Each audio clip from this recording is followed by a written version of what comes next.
we hope to build. I am proud to announce that starting today, our company is now Meta. السلام عليكم ورحمة الله تعالى وبركاته. مالنمدي خميسة لباتني زديدي بشي أكتوبر لبادو كوني كوبي لباتنكا شركة فيسبوك أيا كل واقضي إني أبحثي كمباني كيدي ميتا oo lagu magacaabi jiray Facebook kaasoo ka soocan magaca dhammaan aaladaha social media sida Instagram-ka, WhatsApp-ka iyo Facebook laftigiisiba. Shirkadda Facebook iyo tobanaan shirkadood oo kale ayaa dhawaanahan ku guda jiray sidii ay u hirgelin lahaayeen barnaamijka Metaverse. Haddaba waa maxay Metaverse? Maxaynu se ka ognahay? Haddii aad aaminsan tahay in internetka casrigan ahi iyo tiknoolajiyadu ay baabi'isay isku xirka dadka bulshooyinkana ka yeeshay kuwa kali ah saaxiibkii isku diyaari internet cusub oo xataa waaqiciga dhabta ee caadiga laga guuri doono waxaad helaysaa deegaan khiyaali ah waxaadna geli doontaa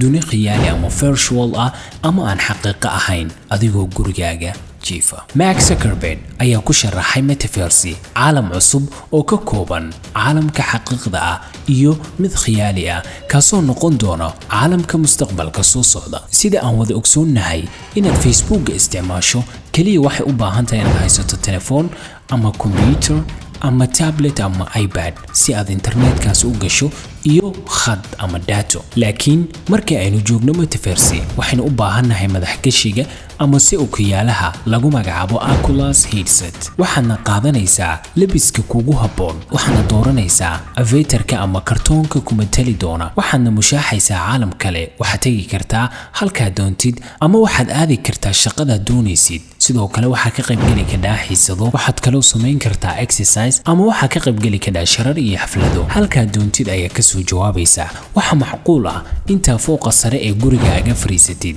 inaad iska daawatid dadka kale ee ku jira Metaverse ee maraya wadooyinka halka aad ka joogtid deegaanka Metaverse. aaladaha social media ee aynu isticmaalno maanta waxaynu u baahannahay inaynu qorno fariimo ama aan soo dhigno posti ama aan falgal samayno ama reaction. laakiin Metaverse waxa uu dhisan yahay sida dunida caadiga oo kale ma jiri doonto wax qoraal ah qofka isu baahan tihiin si khiyaali ayaad u kulmi kartaan waxaadna wada aadi kartaan halka aad jeceshihiin. Metaverse waxa uu ka kooban yahay dunida caadiga ah oo sida khiyaaliga loo sameeyay ama loo dhisay oo lagu soo bandhigay gudaha Metaverse guryaha, baabuurta, laamiyada, magaalooyinka iyo wax walba oo dunida laga helayo oo 3D ah ayaa laga helayaa versionkan Metaverse oo kugu diyaara. shirkado badan oo ay ka mid yihiin shirkadda Microsoft iyo Epic Games ayaa iyagana sheegay inay ku hawlan yihiin sidii ay u horumarin lahaayeen internetkan cusub ee lagu magacaabo Metaverse. sababta keentay u guuridda barnaamijkan Metaverse ayaa loo badinayaa in waqtiga lagu jiro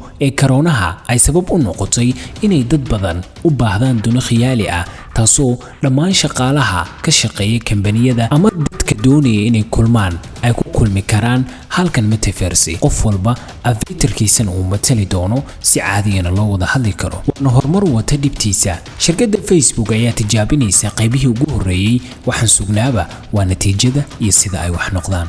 والسلام عليكم ورحمة الله وبركاته.